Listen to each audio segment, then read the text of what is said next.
اسلام آباد یونائٹڈ کی ٹیم شدید مشکلات کا شکار ہو چکی ہے۔ یونائٹڈ کی ٹیم کے 3 کھلاڑی انجرڈ، جبکہ ایلکس ہل ٹورنامنٹ سے دستبردار ہونے کا اعلان پہلے ہی کر چکے ہیں۔ پاکستان سپر لیگ کی ٹیم اسلام آباد یونائٹڈ کے کپتان شاداب خان گروئن انجری کا شکار ہے۔ شاداب خان کی میڈیکل رپورٹ دوپہر میں موصول ہوگی۔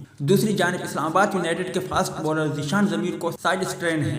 ذیشان ضمیر کی ایم آئی رپورٹ بھی دوپہر میں آئے گی۔ اسلام آباد یونائٹڈ کے محمد اخلاق کو ٹانگ پر گیند لگی تھی، ایم آر آئی رپورٹ کا انتظار ہے۔ اس حوالے سے ترجمان اسلام آباد یونائٹڈ کا بتانا ہے کہ تینوں کرکٹر کی میڈیکل رپورٹ کے بعد جائزہ لیا جائے گا۔ اسلام آباد یونائٹڈ کے کولن منرو بھی فٹنس مسائل سے دوچار ہے۔ کولن منرو کا میڈیکل چیک اپ آج دوپہر میں ہوگا۔ کولن منرو کو چند روز قبل ٹریننگ کے دوران دائیں بازو پر گیند لگی تھی۔ منرو بیٹنگ کے دوران تکلیف محسوس کر رہے ہیں۔